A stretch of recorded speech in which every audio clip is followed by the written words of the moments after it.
मैं BSc second year का matrices पढ़ाने जा रहा हूँ। पिछला वीडियो में मतलब वीडियो नंबर 15, ये मेरा वीडियो 16 है, लेक्चर 16।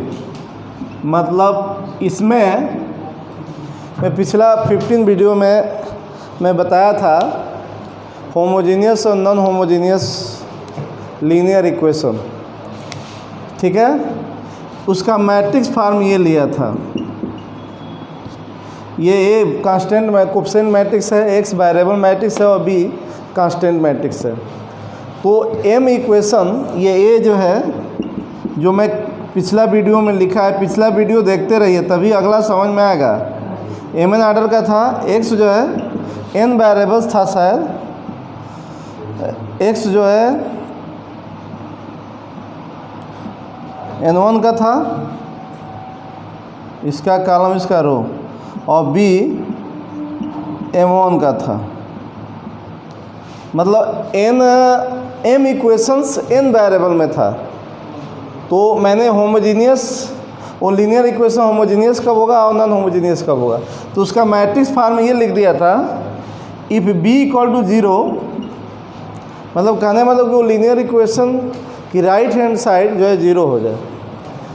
समझ रहे हैं? मतलब ये है आपका ax इक्वल टू 0, तो उसको होमोजीनियस इक्वेशन कहेंगे, और यदि b 0 वरना नॉन होमोजीनियस कहेंगे। तो मैं आपको एक टॉपिक होता है, एक टॉपिक है जो नया यही है, इसके बाद वाला चैप्टर, ये चैप्टर तो बहुत जल्दी ख़त्म हो जाएगा। ये सेकेंड चैप्टर, 3 चैप्टर है मैट्रिसेस में। तो फर्स्ट चैप्टर ख़त्म हो चुका है, सेकेंड चैप्टर कंटिन्यू है, इसमें दो वीडियो में ख़त्म हो जाएगा सेकेंड चैप्टर। थर्ड चैप्टर ज़्यादा इम्पॉर्टेंट है, उससे ज़्यादा आता है और ज़्यादा अच्छा है, उसका फिजिक्स वगैरह साइंस वगैरह में भी यूज है। तो मैं आपको सेकेंड चैप्टर तो बहुत छोटा है और इजी भी है। तो मैंने एक टॉपिक लिखा है, जल्दी आप लिख लीजिए, अपने कॉपी में नोट कर लें।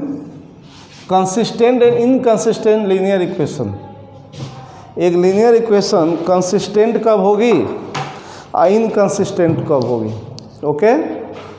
तो ये नॉन होमोजीनियस लीनियर इक्वेशन मैंने ये लिखा है, if a system of non homogeneous linear equation, a system of non homogeneous linear equation X equal to B, उसका मैट्रिक्स फॉर्म लिखा है। ए क्या है? कोफिशिएंट मैट्रिक्स है, एक्स वेरिएबल मैट्रिक्स है, बी कांस्टेंट मैट्रिक्स है। तो ये सिस्टम ऑफ, एक सिस्टम में नॉन होमोजीनियस लीनियर इक्वेशन में दो इक्वेशन 3 वेरिएबल हो सकता है, 3 इक्वेशन 2 वेरिएबल हो सकता है, 3 इक्वेशन 4 वेरिएबल में हो सकता है। ये system of non homogeneous linear equations होंगे। तो ये उसका मैट्रिक्स फॉर्म है, ओके। तो हैज 1 और मोर सॉल्यूशन, ऐसा भी होता है कि लीनियर इक्वेशन की सॉल्यूशन एक से ज़्यादा भी होती है, 2 हो सकती है, 3 हो सकती है, इनफाइनाइट भी होती है, ठीक है। तो ये मैंने लिखा है, a system of non homogeneous linear equation this much has 1 or more solutions, मतलब एक या एक से ज़्यादा सॉल्यूशन रखती है। The equations are said to be consistent, मतलब ये इक्वेशन, एक बस यही जानना है, linear non homogeneous linear equation का एक कंसिस्टेंट और इनकंसिस्टेंट होना एक प्रॉपर्टी है। तो कब कंसिस्टेंट होगी? जब इसकी सॉल्यूशन एक या एक से ज़्यादा हो तो कंसिस्टेंट होगी। ऐसा भी होता है कि उसकी सॉल्यूशन नहीं होती है तो इनकंसिस्टेंट होती है। तो ज़्यादातर आपके एग्ज़ाम में लीनियर इक्वेशन दे देगा, नॉन होमोजीनियस लीनियर इक्वेशन दे देगा और कहेगा कि दिखाओ कि कंसिस्टेंट है, या इनकंसिस्टेंट रहेगा तो कहेगा कि दिखाओ कि इनकंसिस्टेंट है। सॉल्यूशन निकालने की ज़रूरत नहीं पड़ती है। और मैंने यहाँ पर तो बता दिया है कि कंसिस्टेंट कब होगी, सॉल्यूशन एक या एक से ज़्यादा होगा तो सॉल्यूशन मतलब कंसिस्टेंट होगा, वरना इनकंसिस्टेंट होगा। लेकिन हमको सॉल्यूशन नहीं करना पड़ता है। एक मैं कंसिस्टेंटी का मैं एक तरीका बता रहा हूँ, ठीक है, उसको आप लोग ध्यान दीजिए।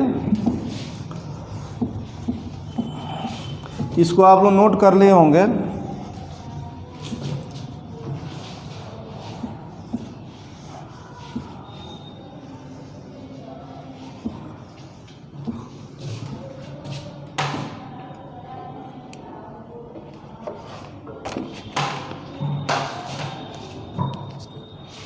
ये आप लोग नोट कर लीजिए, मैं बता रहा हूँ। एक चीज़ बता दें, मान लीजिए उसी के अंतर्गत लिखिएगा A11 x1, A12 x2 and so on, A1n xn equal to B1। आप लोग लिखना कंटिन्यू रखेंगे A21 x1, A22 x2, A2n xn equal to B2।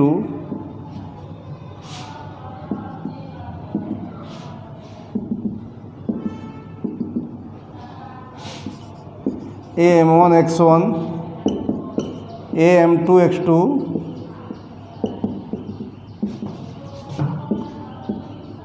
AMN xn is equal to Bm।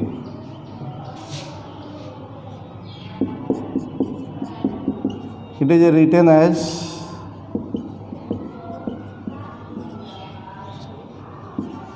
Ax equal to B, where ये कितना है, ये coefficient matrix, ये m equations है n वेरिएबल्स में, तो इसका इस लीनियर इक्वेशन होमोजीनियस है, नॉन होमोजीनियस है, तो इसको इस फॉर्म में लिख सकते हैं।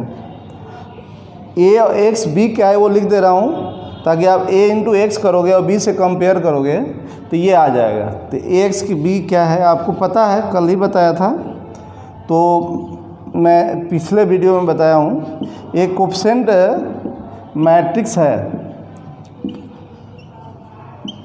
एक कोफिशिएंट मैट्रिक्स है,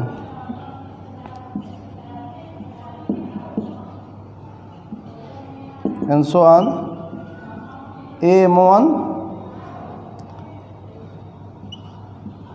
AM2 AMN mn टाइप का। x क्या है, ये variable matrix x1 x2 and so on, n variable है, और b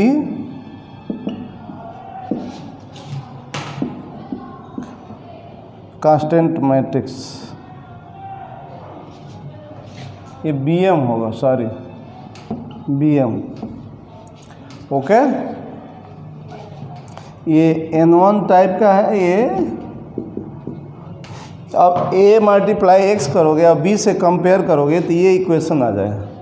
तो एक चीज़ मैं बता दूँ, ये लिख लीजिएगा, ओके, उसी थ्योरी में। अब इसको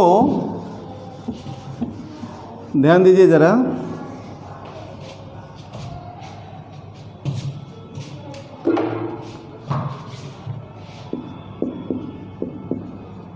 ऑगमेंटेड मैट्रिक्स कैसे लिखते हैं, इसको ऑगमेंटेड मैट्रिक्स पढ़ेंगे। ये ए के जो एंट्रीज है पहले नोट कर लेंगे, ए के एंट्रीज जो है नोट कर लेंगे। ये जानकारी के लिए जान लीजिए, ये नहीं कि ए इंटू बी करना है उसका मैट्रिक्स, नहीं।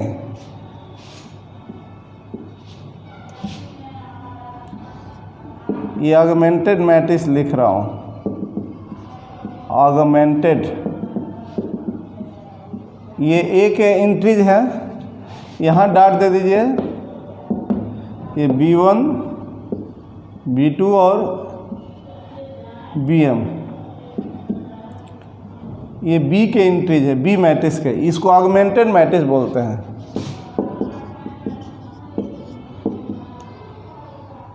Is called augmented matrix.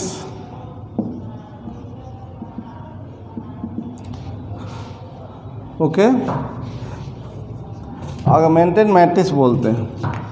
अब जैसा कि मैं पिछले डिफिनीशन बताया हूँ कि एक linear equation, non homogeneous linear equation consistent कब होगी, यदि उसकी सॉल्यूशन एक या एक से ज़्यादा हो तो कंसिस्टेंट होगी, वरना इनकंसिस्टेंट होगी। तो आप सॉल्यूशन नहीं करोगे, कंसिस्टेंटी की जांच आप कर सकते हो, रैंक से कर सकते हैं। तो ये सम कंक्लूजन यहाँ सम इम्पॉर्टेंट, इफ़ इसको क्या पढ़ेंगे, रैंक ऑफ ए अब इसमें देखिए ऑगमेंटेड में यहाँ तक ए है, तो इस ए का भी रैंक आप निकालना चाहोगे इक्लान फॉर्म बदल करके, और ये ऑगमेंटेड मैट्रिक्स का भी रैंक भी साथ ही निकल जाएगा। If rank of A equal to rank of A B, rank of A B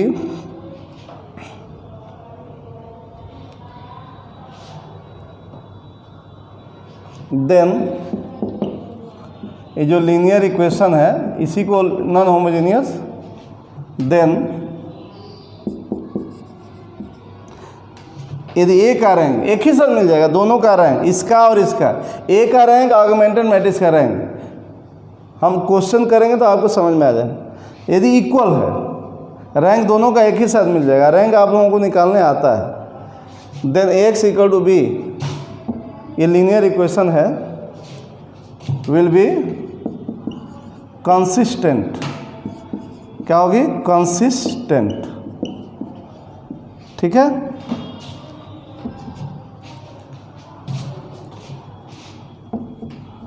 then equations are consistent, और if rank of A less rank of, एक चीज़ ध्यान दे दो, कभी भी ए का रैंक ऑगमेंटेड मैट्रिक्स के रैंक से ज़्यादा नहीं होगी, लेस होगी या इक्वल हो सकती है, तब तो ये इक्वेशन जो है homogeneous equation A X equal to B are inconsistent, consistent, inconsistent. आप लोग लिखते रहिएगा, क्या बोला हूँ? इनकंसिस्टेंट। ठीक है, बस कंसिस्टेंटी की जांच मैं कर दे रहा हूँ। मैं एक क्वेश्चन कर दे रहा हूँ, बस इससे आप कर दो। रैंक निकालना आपको जानते हो, यदि ए का ऑगमेंटेड मैट्रिक्स का रैंक इक्वल है तो कंसिस्टेंट होगी, वरना कभी भी ऑगमेंटेड मैट्रिक्स की रैंक ए के रैंक से ज़्यादा होगी या इक्वल। यदि इक्वल हो गया तो कंसिस्टेंट हो गया, वो system of non homogeneous linear equation. यदि ग्रेटर हो गया तो इनकंसिस्टेंट होगा। एक मैं क्वेश्चन करता हूँ, ये इस चैप्टर का मेन टॉपिक यही है, कोई खास ये चैप्टर नहीं है। फर्स्ट चैप्टर में से कुछ आता है और ये थर्ड चैप्टर से आता है, सेकेंड में बहुत ये नहीं है, फिर भी जो आता है जैसे आता है मैं बता दे रहा हूँ। बुक आप लोग ले लीजिएगा, ठीक है बच्चों, बुक आप लोग ले लो, पढ़ना है तो, यदि मार्केट में अवेलेबल है तो बुक ले लें। ओके,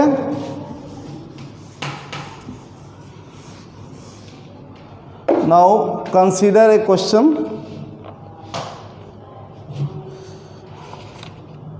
ठीक है,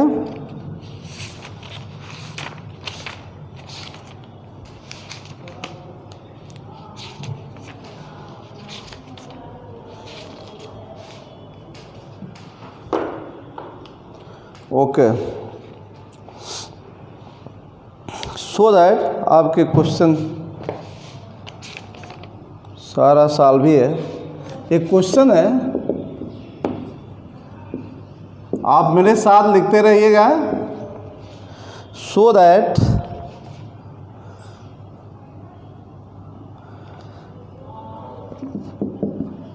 द इक्वेशंस है x plus Y plus Z is equal to 6, x plus 2y plus 3z is equal to 14, x plus 4y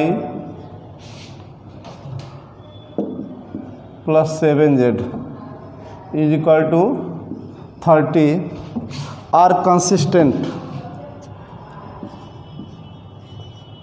are consistent, are consistent. इसको सॉल्व भी करना है। कंसिस्टेंट होगी तो निश्चित है कि उस इक्वेशन की सॉल्यूशंस इनफाइनाइट हो सकती हैं। 1 तो कम से कम होगी, 1 या मोर देन 1। अब मोर देन 1 में बहुत सारी इनफाइनाइट भी हो सकती है। तो मैं एक चीज़ इसमें जोड़ दे रहा हूँ कि इस दिखाना है कि ये इक्वेशंस 3 इक्वेशंस है 3 वेरिएबल में, कंसिस्टेंट है और सॉल्व भी करना है, इसको सॉल्व भी कर देना है।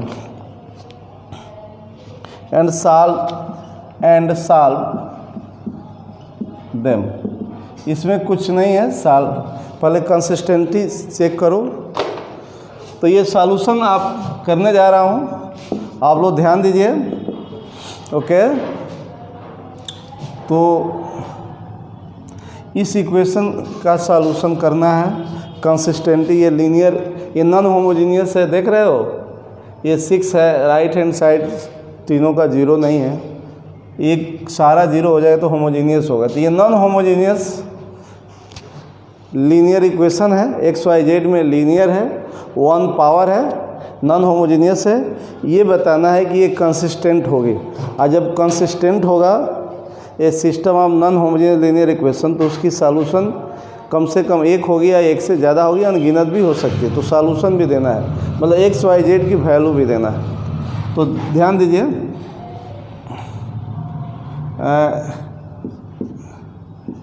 The system of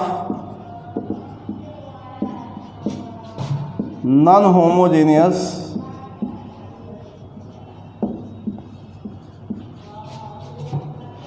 linear equations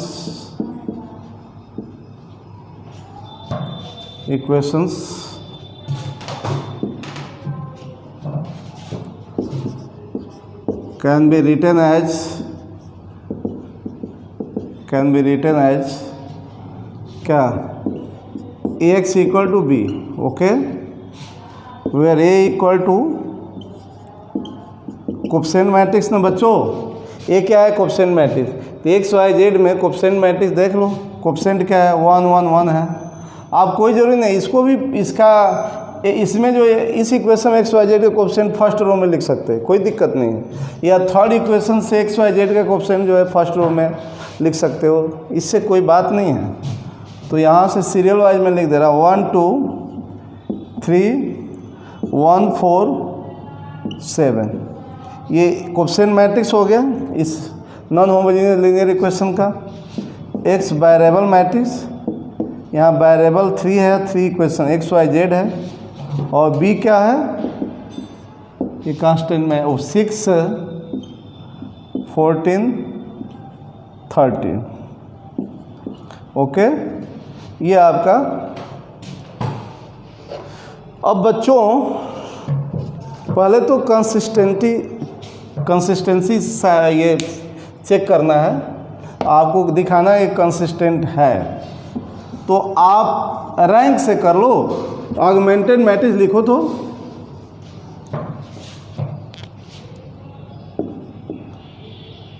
ये लिखिए ऐसे, ऑगमेंटेड मैट्रिक्स ऐसे लिख देना है। एक एलिमेंट लिख लीजिए 1 1 1 1 2 3 1 4 7, ये डाट दे करके कि सेपरेट लगे। ये एक एलिमेंट है ए मैट्रिक्स का, है ना। अब बी के एलिमेंट यहाँ लिख दे रहा हूँ 6।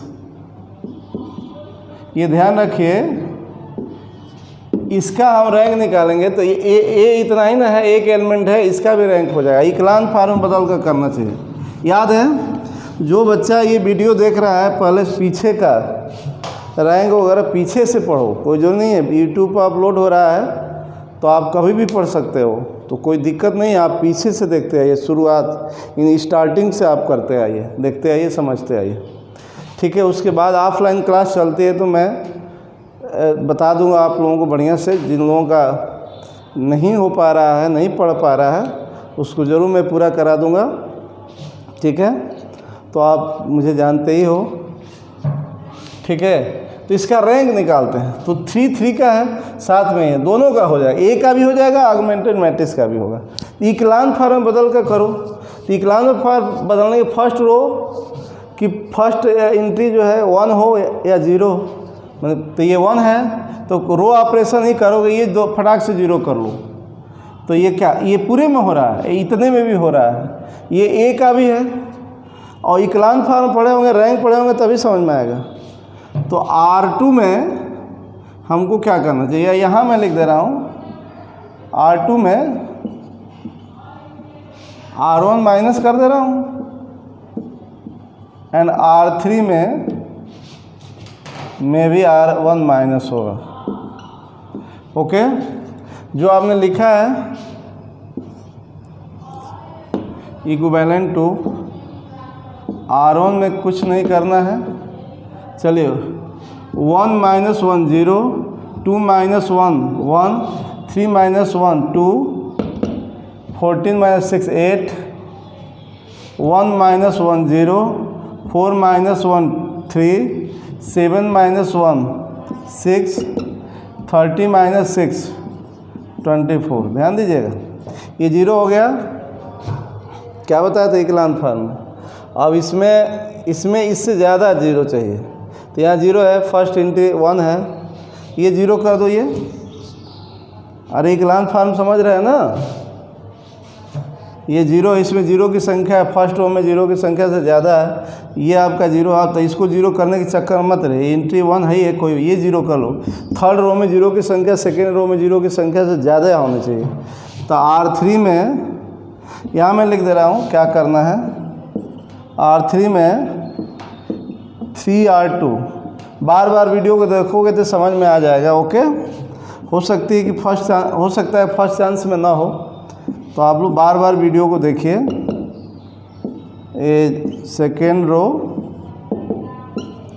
यहाँ देखो 3 से मर, ये 0 तो है तो कोई फ़र्क नहीं पड़ेगा। 3 इंटू 1 3, 3 माइनस 3 0, 3 इंटू 6 0, ये आपका 20। अब देखो बालक, अब कुछ नहीं, इक्लान फार्म का जो कंडीशन है, देखो प्रत्येक रो में नॉन जीरो एंट्री है तो 1 है, ये सही है। प्रत्येक रो में नॉन जीरो एंट्री है तो 0 है। यहाँ पर 1 आप कर सकते हो, ना हो तो 1 आप कर सकते हो, नहीं भी 1 करोगे तो कोई बात नहीं है। बात समझ रहे हैं, नहीं भी 1 करोगे तो कोई बात नहीं है। 1 ये नहीं भी करोगे, 1 कर सकते हो। तो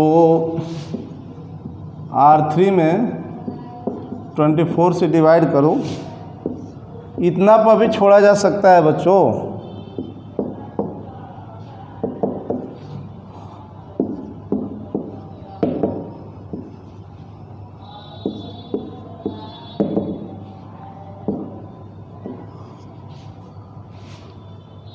क्या दिखाना है, कंसिस्टेंट। ये 0 होगा ना, सॉरी ये 0 होगा, तो मैं क्यों कर रहा हूँ, गलती कर रहा हूँ। मैंने लिखा R3 में 3R, तो 6 R2 ना, 3R2, 8 इंटू 3 हाँ 0, ठीक है। ओके, अब बताओ, अच्छा हमको ये इक्लान फार्म में बता रहा है कि नहीं है। इक्लान फार्म होने के पहले ए बी की बात करो, ये ए बी है, ये ए बी के इक्विवेलेंट, इसमें ऑगमेंटेड मैट्रिक्स के इक्विवेलेंट, इसकी रैंक क्या होगी इस पूरे की बताइए। इसमें नंबर ऑफ नॉन जीरो रो कितनी है, 2 है, तो इसकी रैंक क्या हो जाएगी, ऑगमेंटेड मैट्रिक्स की रैंक 2 है। इस पूरे को ऑगमेंटेड मैट्रिक्स मांग रहे हैं ना, तो ये 0 रो हो गया, ठीक है। ये 0 रो नहीं हुआ, इक्लान फार्म में आई है। थर्ड रो में 0 की संख्या, सेकेंड रो में 0 की संख्या से ज़्यादा है। फर्स्ट रो में, सेकेंड रो में 0 की संख्या फर्स्ट रो में 0 की संख्या से ज़्यादा है। तो इक्लान फार्म होने का कंडीशन को फॉलो कर रहा है। तो ये ऑगमेंटेड मैट्रिक्स का रैंक 2 हुआ। अब यहाँ से यहाँ तक ए है ना, ये ए है, ए है या, तो इसकी रैंक, इसकी भी नॉन जीरो रो 2 ही है, एक ये और एक ये। तो ए की रैंक, ए की भी रैंक 2 ही है, ए की रैंक 2 ही है, ठीक है। अब बच्चों इससे और काम है, तो यहाँ पर मैं ये लिखूँगा कि ए का rank is equal to augmented matrix का रैंक इक्वल है, it means given system of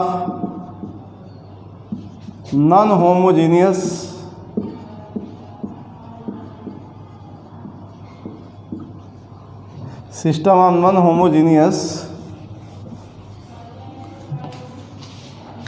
linear equation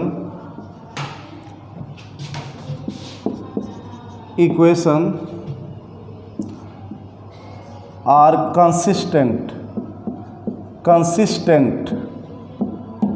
अब उस कंसिस्टेंसी तो आपने चेक कर दिया, अब कह रहे कि सॉल्व भी करिए। तो आपको सॉल्व करने के लिए देखिए मैं बता दूं, ये इक्विवेलेंट मैट्रिक्स से ही सॉल्व कर दीजिए ना। जैसे ज़्यादा से ज़्यादा आप 0 ला दो तो इसी पे सॉल्व कर दो। ये आपको पता है ना, ए है ये बी है, तो ये आपका है ना ax = b, ठीक है।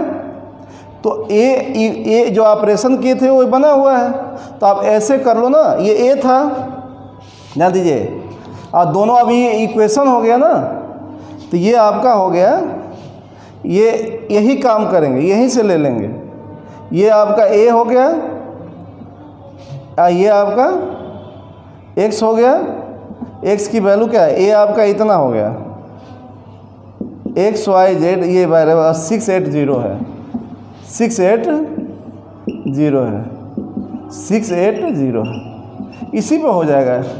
इस पर जल्दी आपका, अब इससे मल्टीप्लाई कर लो, x y z की वैल्यू निकाल लो। सॉल्व करने में तो x y z निश्चित है कि कंसिस्टेंट है, तो सॉल्यूशन होगी। x y z की वैल्यू हो गई, हो सकता है कि इनफाइनाइट वैल्यू हो सकती है x y z की 2 वैल्यूज हो सकता है कि एक ही वैल्यू। आप समझे हो ना, उसी से मिलेगा गुणा। अब मल्टीप्लाई कर दो, 0 ज़्यादा से ज़्यादा, इससे ज़्यादा क्या होगा, तो x + y मल्टीप्लाई करेंगे इन दोनों का, तो हम लोगों का मिलेगा यहाँ y + 2z, ये तो 0x, ये 0 ही हो जाएगा, = 680।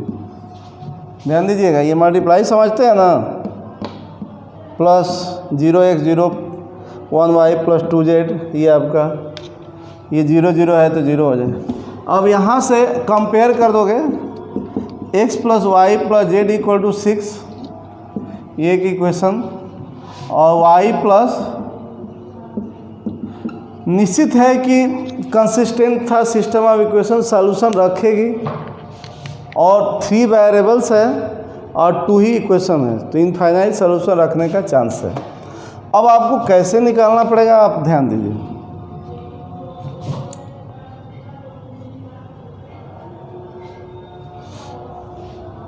यहाँ से y z में रिलेशन कर लो यार,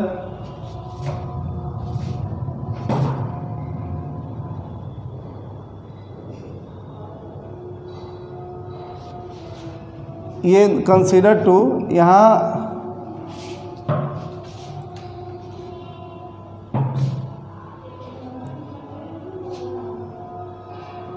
y + 2z = 8 है,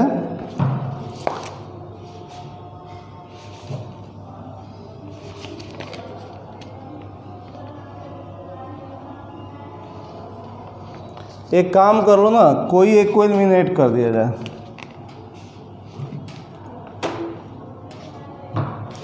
यहाँ से फ्रॉम 2 इसकी सॉल्यूशन इनफाइनाइट होने वाली है, y = 8 - 2z, इसको आप रख दीजिए तो 1 में, पुटिंग दिस इन 1, तो यहाँ पे रखेंगे आप लोग, तो x + 8 - 2z + z = 6, तो ये कितना हो जाएगा, x - z = -2। ओके। और सवाल ये उठता है कि y भी z पर डिपेंड है, x भी z पर डिपेंड है। अब z की जितनी वैल्यू होगी, इसको आप, ये 2 है, -2 है, ये 3 मान लो। सवाल ये उठता है कि जितनी z की वैल्यू होगी उतनी y की वैल्यू होगी 2 से, और उतनी x की वैल्यू होगी। अब z की वैल्यू जितना दे दो, फिक्स नहीं है, तो यहाँ पर कंसीडर कर लेते हैं जेड इक्वल टू आर्बिट्रेरी, मतलब जितना जेड की वैल्यू आप दे सकते हो आ जाएगा। यहाँ पर फिक्स नहीं है जो इक्वेशन इन दोनों को सेटिस्फाई करेगी। अब यहाँ जेड पर एक्स और वाई डिपेंड हो गया है, तो आप जेड को आर्बिट्रेरी ले लो, आर्बिट्रेरी लेने से मतलब उसके जगह कुछ भी रख सकते हैं। तो late Z equal to K, तो therefore Y X equal to कितना होगा, कहाँ से, फ्रॉम 3 एक्स इक्वल टू कितना होगा, देयरफॉर जेड को के ले लेंगे तो यहाँ जेड के रखोगे तो एक्स इक्वल टू हो जाएगा K minus 2 and from 2 Y equal to क्या हो जाएगा 8 माइनस 2 के। कहने का मतलब 10 सॉल्यूशन